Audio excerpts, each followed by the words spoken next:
How to start a boat and RV storage business and make $360,000 a year. There's a massive need for this business because, quite frankly, you can't store your toys, your boats, your RVs, your big equipment at your neighborhood. There's an HOA covenant usually, so people need to find places to store their toys. You can take advantage of this today by starting this business. My name's Nate Jones. Every day I post a video at 1:15 about businesses you can start, businesses you can buy, and how to bring your business to the next level. So like and subscribe. Let's get into this, how to start this boat and RV storage business. So we're going to go into how much it costs, because what we need to do, the most important thing, is finding a piece of land, either a piece of land that you can buy. I would prefer that you buy it because it's a better financial decision in my opinion, or a piece of land that you can lease from somebody. Either way, you're going to make a ton of money in this business. So be creative, find a way to do it. You're going to need about a 2 to 3 acre lot. You can always get more, but I would say a safe bet to kind of start this business is a 2 to 3 acre lot. That's going to cost you anywhere from $150,000 to $300,000 if you have that land in the suburbs. Okay, now every state, every city is different. I understand that if you're in New York or California, that's impossible, right? But for the everyday United States, you could find probably 2 to 3 acres for anywhere from $150,000 to $300,000 that is undeveloped. Okay, undeveloped. Website and Facebook page is going to cost you about $300. You're going to have to put fencing and security in the land, and you're going to have to grade it, excavate it, and put gravel in to make everything nice and flat. I don't know, you're not going to be able to charge that much if everybody just parks in grass, so you're going to want to make it look somewhat professional. I don't know if you necessarily need to blacktop it, but you can put gravel in, which is going to be a cheaper alternative. For the fencing and security, it's going to be around $10,000, maybe more. Grading and gravel is going to be around $30,000. I would kind of split that, maybe $20,000 for grading and gravel, and then another $20,000 for fencing and security, depending on the type of fencing that you put in. Okay, your liability insurance is going to be $1,000. Your liability insurance is going to really determine what your contract is with your clients and making sure that they have insurance for their pieces of equipment where they're stored. So your total startup costs could probably be around $300,000. Okay, so if we're going to get a loan on this, which I would suggest that you do, because if this is a cash flowing business, somebody else is paying your loan, somebody else is paying off your debt. Why would you not do that? So $25,000 or 25% down on a loan. That's a decent for a business loan. A land loan, you may be able to put less down depending on your financial situation, but 25% down, $75,000 down. Your monthly payment on a 20-year 8% loan is going to be $1,900 a month. Okay? And then after that, we're going to determine how much we're going to make. Okay, so you're paying $1,900 a month. You had $75,000. You put it down. But how much can we make? How much can we make in this business? Well, your average per unit monthly.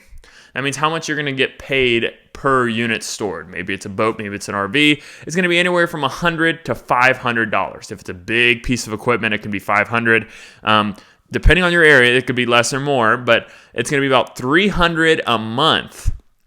Okay, $300 a month. Let's use an average number here. And for an acre, per my research online, you could probably put about 65 units per acre. Let's say we bought a 2-acre piece of land. 2 acres, we could put maximum capacity 130 units on that piece of land. So if we rent out 100 spots, because let's just say there's going to be 30 that are vacant, 30 that we're going to have issues with, whatever. 100 spots rented, paying you $300 a month, puts you at $30,000 a year. Or a month, sorry. $30,000 a month income from this, where you, as the owner, don't have to physically do that much. Probably have to go out there, walk around, you have fencing, you have security, but this is not an 8 to 5 job. This is a great passive income business in which you can put your money in something and build. I mean, that's just insane to me. I always knew there was money in self-storage. I've done a video on self-storage before, but geez, this is insane. I'm thinking about doing this now. I'm already looking at land to turn this in. I know the issue with this is sometimes you might have to get permits and all that, but if I can get past the yellow and red tape, maybe I could make some money, okay? So let's look at the cash flow here. So we're making $30,000 a month. And let's go from an annual basis. $30,000 a month is $360,000 a year. Our down payment's $75,000. Let's take that out. Let's take down our 12 months of our loan, which is really 11 months, but we'll just do 12 because our down payment's part of the first month. But let's just say 12 months, $22,800. And then let's factor in another $10,000 of expenses. Maybe something happens, the fence gets broken into. I don't know. But let's factor in another $10,000 of expenses. That's $252,200 a year in cash flow. Okay?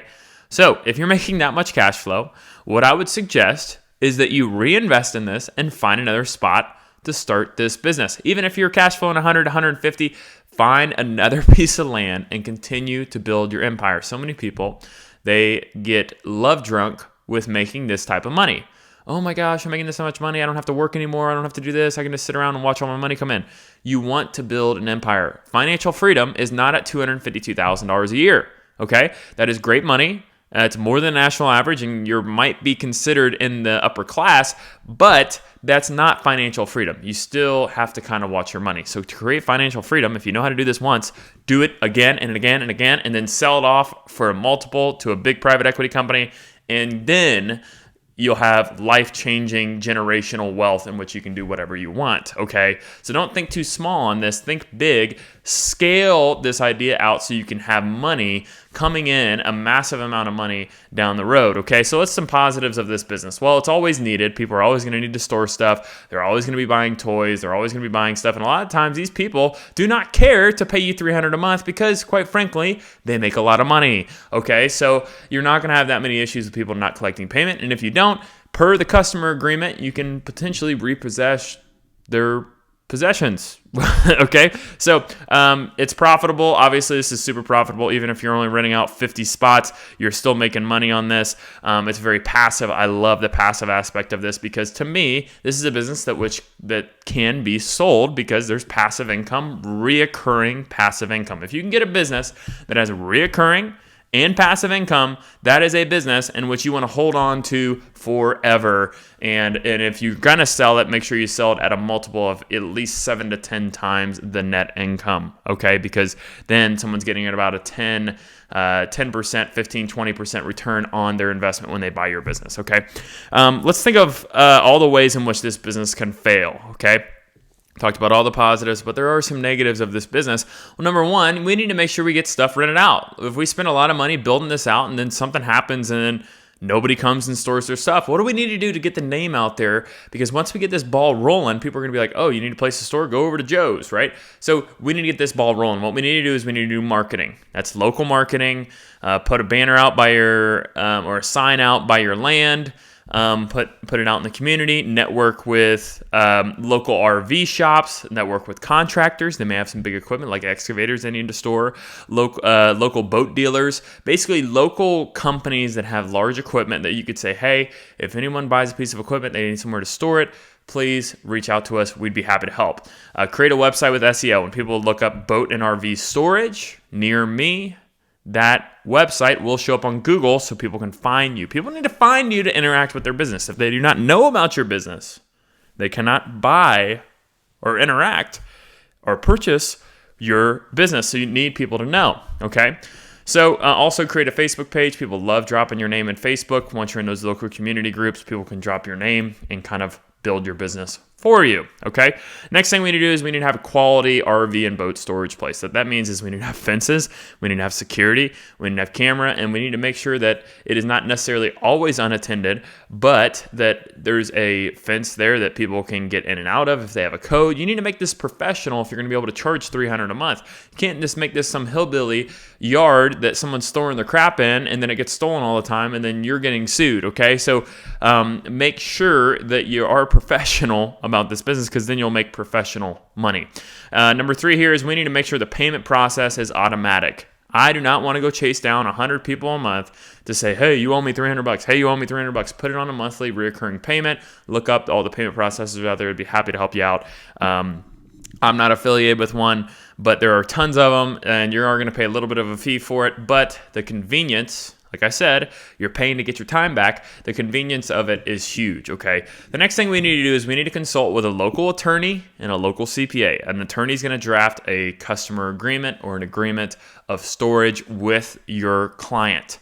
And what they're going to do is they're going to say, when somebody signs this, we're going to outline what's going to happen if they don't pay you. How many days do they have? What does it look like when it comes to potentially removing their stuff? If they haven't paid me in a while, do I need to keep it? Do I take over possession? How do we do this? What is the proper process in your local government, and a local attorney will know that. So contract with them. I know it's going to cost you a little bit of money, but in the long run, if you set up the dominoes now, you always want to plan in case something goes south. Okay, so when you're working with an attorney, you are building that shield that if something happens, which it will happen, if you have 100 people, someone's going to not pay you for a couple months. What are you going to do? What's outlined in the customer agreement? How can you explain to the customer before they sign with you, hey, review this contract. This will show up in court if you do not pay me, and I will take possession over your toy, which is probably has a loan on it. Okay, so let's really evaluate this and consult with a local attorney. Also, a local CPA is going to help you from a tax perspective, figure out how you're going to be able to write certain things off. I don't know. I'm not a licensed CPA. I have a CPA. I work with a CPA. That's his job. Okay, so make sure that work with professionals. You want to go into business with a team, and the best team to have is a local attorney, a local CPA, and a local insurance agent to protect you, to keep that money flowing in every single month. So my name's Nate Jones. Like I said before, like and subscribe. I post a video every single day about business, how to buy a business, buying a business, how to start businesses, and just about another positive success mindset going into the world. So be happy to provide help with you. If you're evaluating starting a business, hit me up. I'd be happy to have a free 30-minute phone call with you. No angle here, just trying to help people out. Thanks.